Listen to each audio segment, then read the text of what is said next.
Assalamu alaikum viewers. I hope you all are doing well today. This is Fahad again from English Gully. Today I'll be interviewing a guest which I've interviewed already before, but upon a lot of requests from our viewers, which I received the day before yesterday and 2 days ago as well. And the request was that they wanted me to interview Mr. Amir in English, since it's an English channel. So I welcome you all today.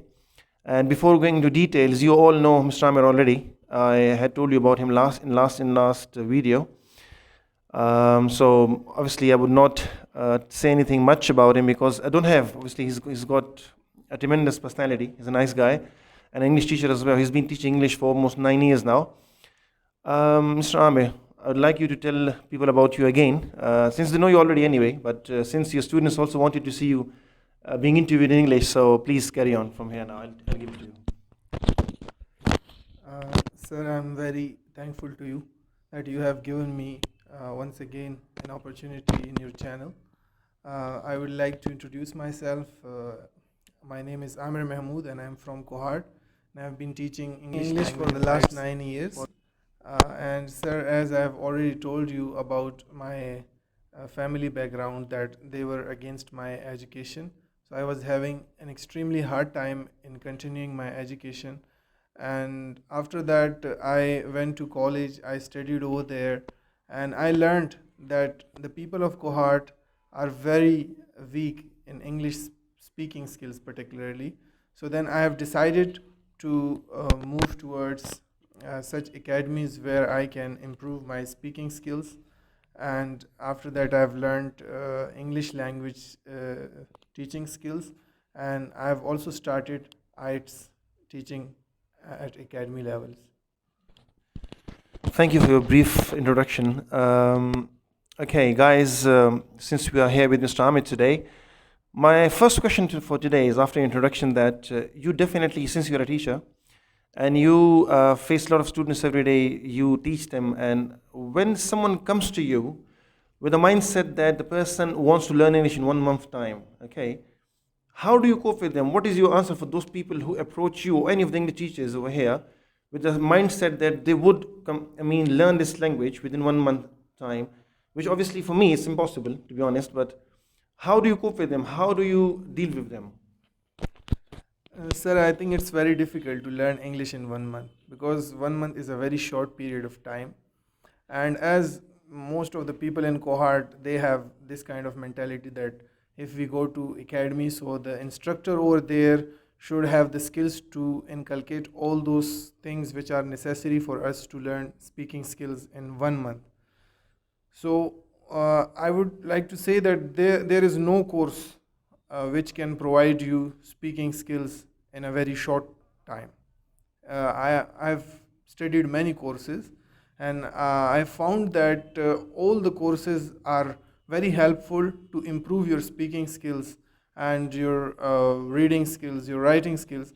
But for that, you will have to practice. If you think that I will go to academy and I will sit there and the teacher is going to give me instructions, and with the help of those instructions I'll move forward. So I think, sir, this is not the right thing.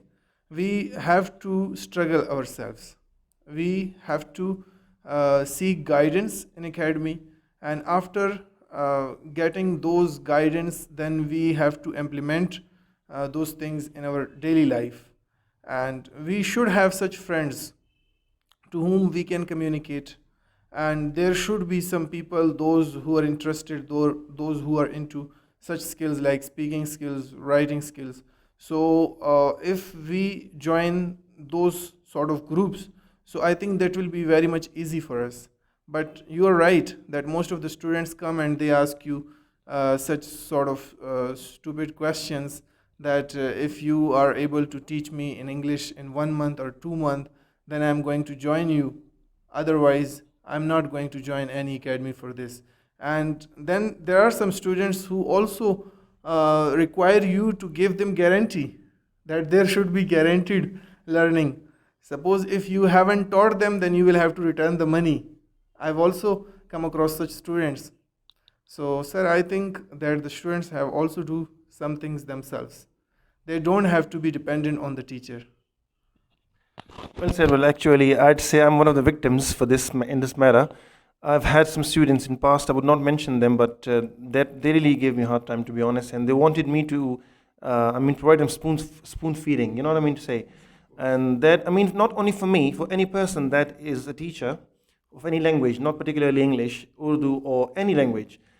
Well, I cannot. In terms of human approach, I would say I cannot guarantee any of the teach from any on beside of any of the teacher, or on behalf of any of the teachers, to compete or to make the student understand in 1 month's time. That really is something hard for me, and in fact, for all the teachers, you are a teacher as well. So when someone, for example, let's talk about IELTS because obviously you teach IELTS as well. My question is that basically people don't even know what IELTS is. They don't have any kind of background in English. They're not in good terms with English at all. And they would come to you, they would approach you, and they would ask you, they want to learn English in 40 days. I don't know who created this criteria of 40 days. That's really adamant to me, actually. Okay, and then they would say, no, that teacher teaches in 40 days. Okay, why don't you? So, if a person that doesn't have any knowledge about English at all, particularly English grammar, how do you deal with them when they come to you and ask you to teach them and make them understand and in fact make them so competent so that they can score up to 7 bands in IELTS in a span of 40 days? How do you deal with them? Sir, it's very hard to cope with such students who think that they will learn IELTS in 40 days or in 50 days. I would like to say that there are people whose skills are very weak, and despite the fact that they don't know anything about reading, writing, listening, but still they think that in academy they will learn it. No, you will have to give time to yourself.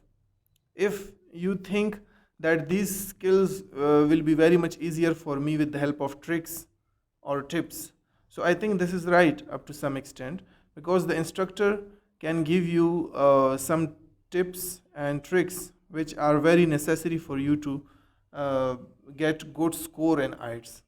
But as sir you said that there are some students who are very weak in English grammar and their English speaking skills and writing skills, but still they want you to teach them English in a very short period of time, particularly in cohort, sir, that they don't try to understand. I've tried a lot to tell the students that suppose if you want to appear in IELTS, so you will have to start your preparation almost 2 years ago when you are in your graduation or in your FSC. So you have to start your preparation. So it needs some time on the parts of the student. If the students are not ready for it, if they have not improved their English language skills and they are going towards IELTS, so they will definitely get low score in it. Thank you. Okay, now I'll ask you one more question, and then obviously we'll finish it because people don't like watching faces talking for a long time. Okay, my next question is that you must have had students in your past that gave you a hard time, and how do you forget those memories? For example, if something happens to you, something bad, in fact, unwanting condition, I'd say, and unpleasant condition. So how do you take that out of your mind when something happens to you? How do you forget that? So it's very painful if you have done a lot of hard work with your student and they don't retaliate in the same way and they misbehave, or maybe that they sometimes start backbiting. So the students particularly shouldn't do such things, because if they learn something from the teacher, so they have to show respect towards them. But if anything bad happens to us, then we will have to treat with the students very diplomatically, and we should ask them to come over and to face us. Whatever they demand, whatever they want us to do, so we will provide them and we will give them extra coaching. But I think this is not good that they are going towards other academies and they meet with other teachers, and when they meet them, they tell them about us that Sir Amir and Sir Fahad, they don't teach us very well. They have wasted our time. So I think students shouldn't do such things. They have to come in front of us. They have to sit here. Whatever they have the reservations, we are going to sort them out for them. Thank you. But I believe one thing, that when you come out here and you teach something, you have a belief in your mind, which I do always usually keep in my mind, that you are answerable to Allah only. He's watching us, right? And I'd say, being a teacher, one should be honest with students, and everyone tries. You try as well to be honest with your students, and everyone tries, in fact. But five fingers are not equal, are they? So, what basically I'd like to say here is that when you are out there to teach something, you have in your mind that Allah has blessed you with some kind of quality, and then you share your knowledge with other people, having or considering the fact in your mind that you are being watched by Allah every single second. Okay, He's watching you, and you're answerable to Allah. You cannot hide anywhere. Okay, whatever you do, you'd be asked for that, and you'd be questioned for that. So I'd say that if something happens, I mean, I've had a hard time, to be honest, but I came out of it with the fact that I'm answerable to Allah. Why am I thinking about these things? I don't have to waste my time thinking about all these things. They are just source of discouragement for me, nothing else at all. Anyhow, Mr. Ahmed, thank you so much for being here today. This is upon a big request of few students. Mr. Ahmed told me the other day, and some of my students, in fact, called me and asked me that since this is an English channel and most of the interviews were taken in Urdu, and obviously they are right to say that, and I really felt embarrassed, to be honest, but end of the day, these interviews are meant to be for all the people in Pakistan, not only those who understand English. If we talk in English and people don't understand it, what's the point of having that interview in the first place, okay? Interviews are always for people to listen to them carefully and to gain something and to get motivated. And the basic purpose of these interviews are to get our youth motivated, because our youth is getting, or in fact, traveling on the wrong path completely. I've had a discussion with some students earlier on, and they were just talking about PUBG, nothing else at all, okay? They were not into education at all. I asked them questions, they said, sir, this is something, they're not in good terms with. They were only good in PUBG. I was really shocked. That really hurt me a lot, to be honest. Anyhow, viewers, thank you so much for being with us today. I thank you once again, Mr. Ahmed. Thank you so much.